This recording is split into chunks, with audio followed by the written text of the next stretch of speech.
Basically,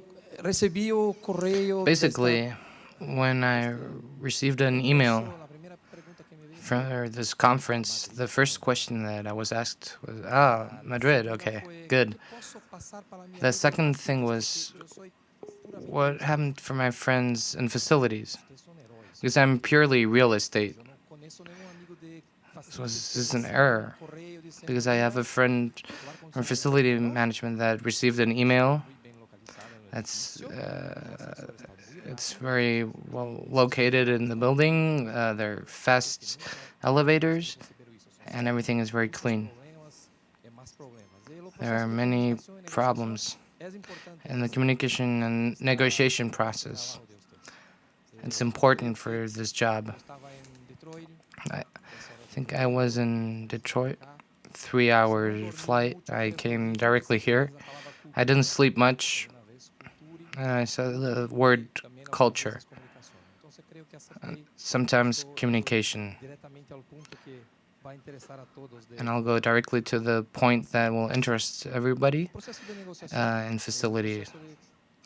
The negotiation process. It's a communication process that we try to be successful in, that our position is better, where we can convince the other party that we're correct or that we have something in common. It's very hard.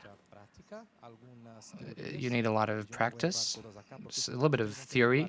I'm not going to talk about all theories because I'm not that into facilities. I'm in real estate. I'll talk about communication, how we can do that in each country. The communication process is very simple. There's a code that has a meaning.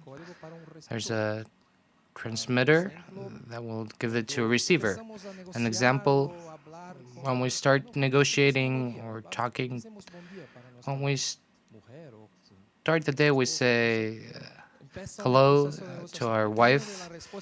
There's a negotiation process that begins there. Depending on their response, you know that your day will be better or not as good.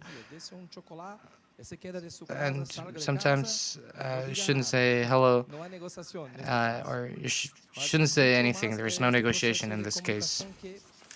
This communication process is very different depending on the language, because the language is a code that we're talking. I say, bon dia, buenos dias, buongiorno, bonjour.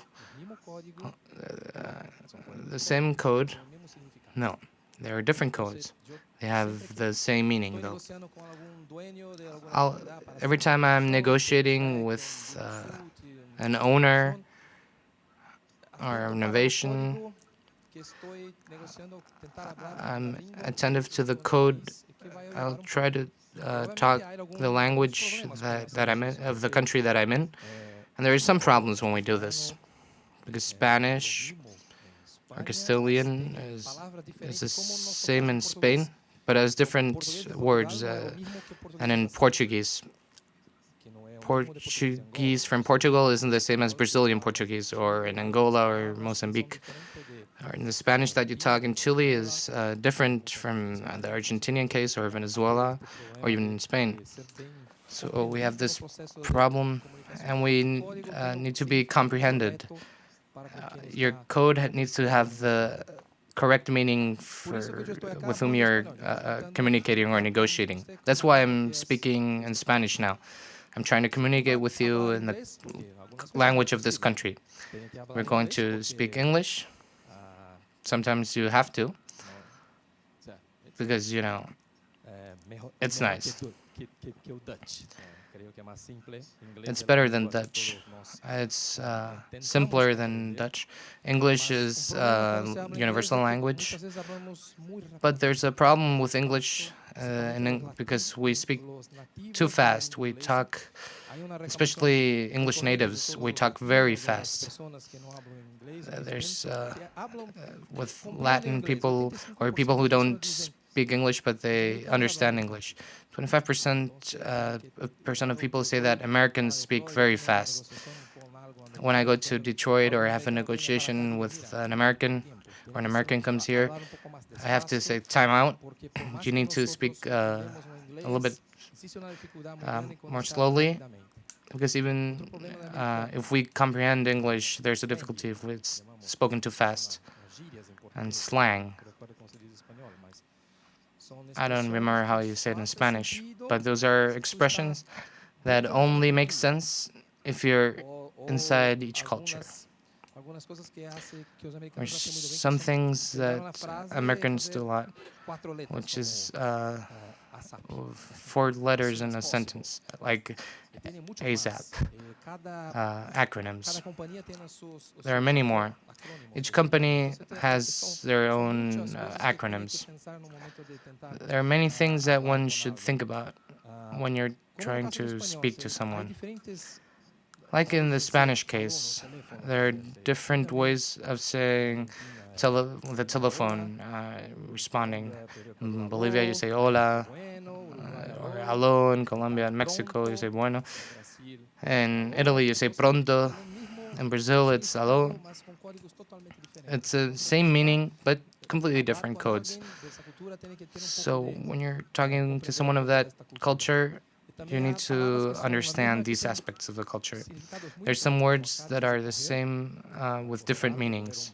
Like here you say coger, which is to take a bus, for example. And in some countries, coger is something that's a lot more sexual. It's good, but you can't really use that word all the time. So you have to be careful. In Portuguese, you say va ligar for something. Ligar. In some countries means, in Spanish-speaking countries, something not as good. So you have to be very careful. Or the case of erasers. In Argentina, goma for eraser. But in countries like Colombia, it means something else. You have to be very careful with what you ask for. There's another thing that's very important, and it causes many problems at a conference call or when you're speaking on the phone. We Brazilians speak like Italians, with a hand. We gesticulate a lot. You can see if the person's nervous or not, if someone's open because of the body language.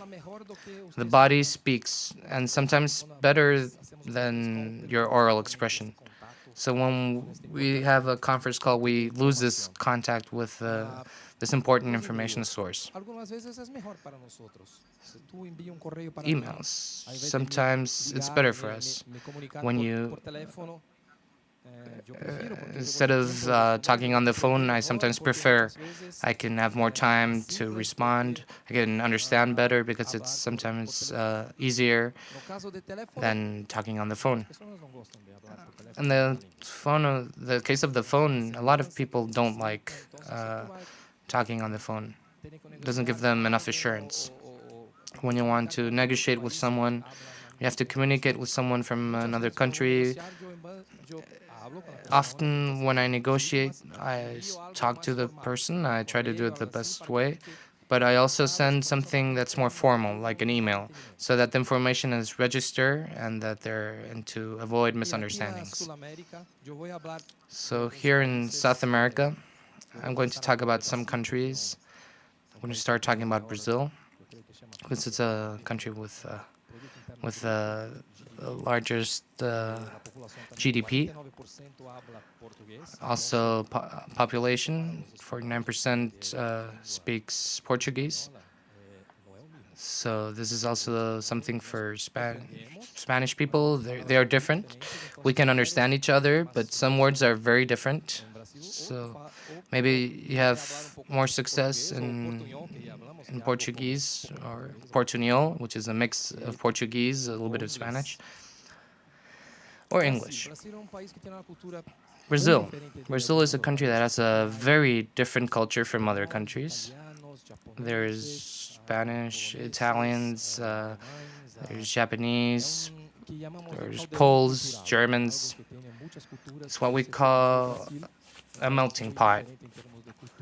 It's a very different country in terms of culture. We're colonized by Portuguese.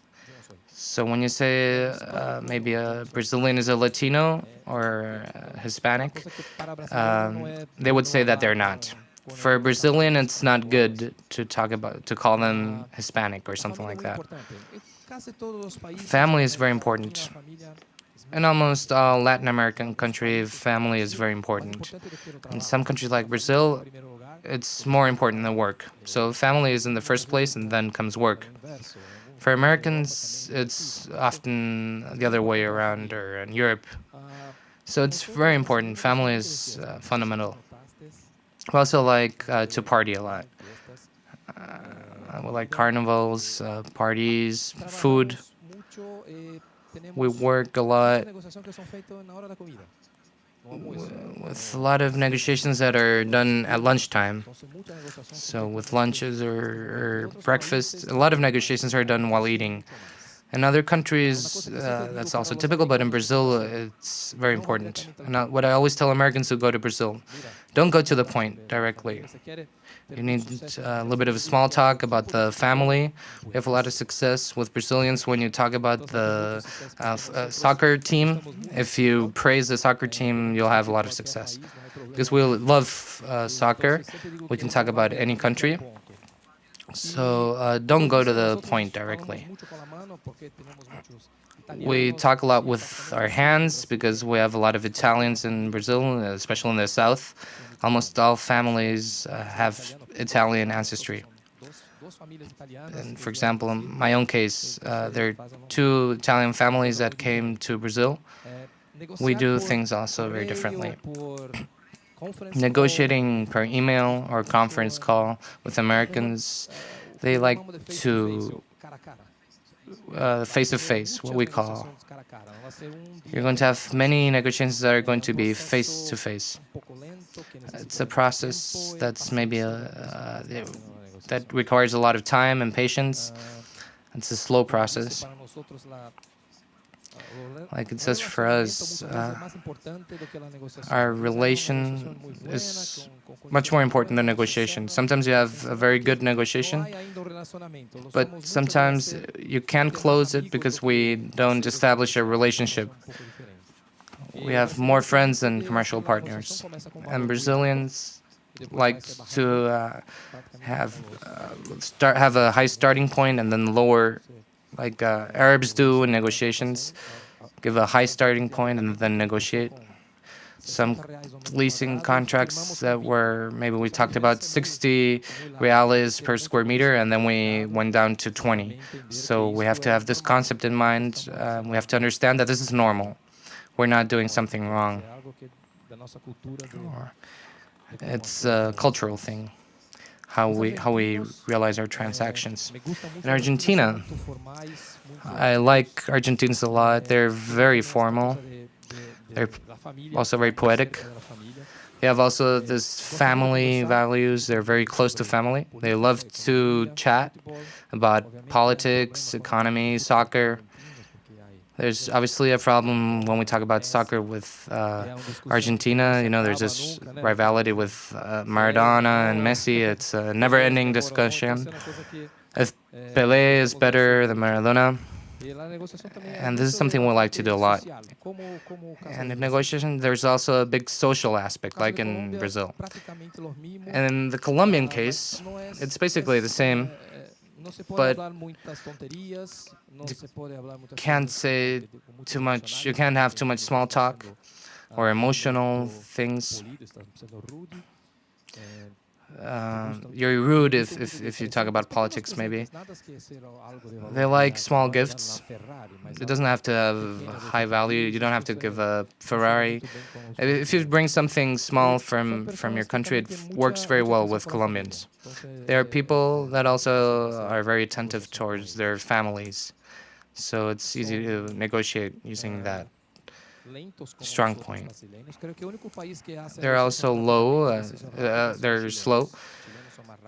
I think the only country where they're very fast making decisions is in Chile. They're quicker than in Brazil or Argentina because there's less bureaucracy.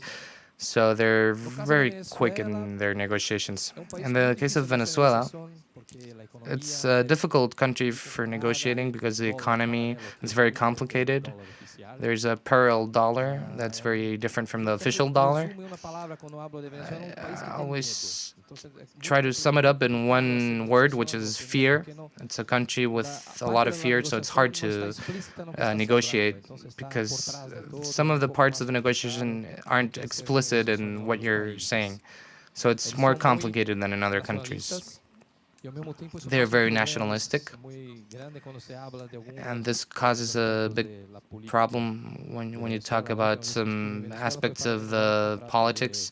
Last time I was in Venezuela, I was renewing a lease, and the meeting, I think it was about 2 hours and 40 minutes, 2 hours and a half talking about Chavez, and then 10 minutes of negotiation.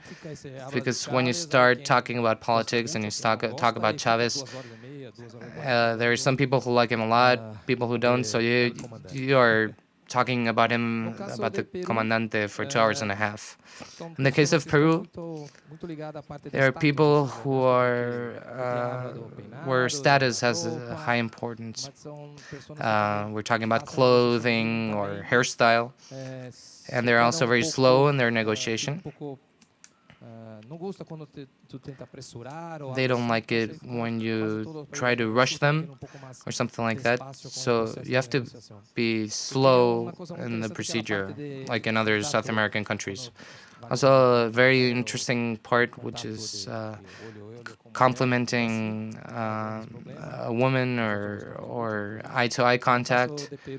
In Brazil, it's different, but in Peru, when it's the opposite sex, you have to be careful because it can be sometimes a bit rude to establish eye contact or misunderstandings.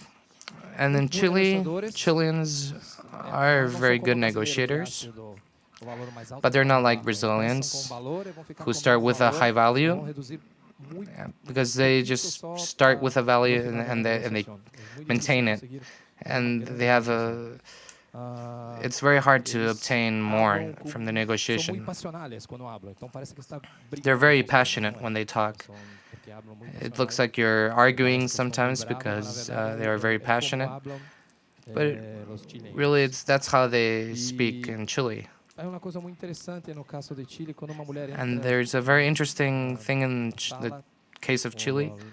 When someone enters a meeting room, or everyone stands up. In some countries in South America, it's very different.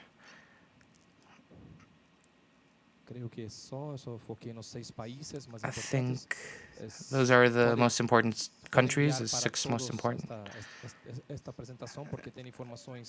You can give this presentation to all of those because those are notes that I took in all those meetings with those countries. Thank you.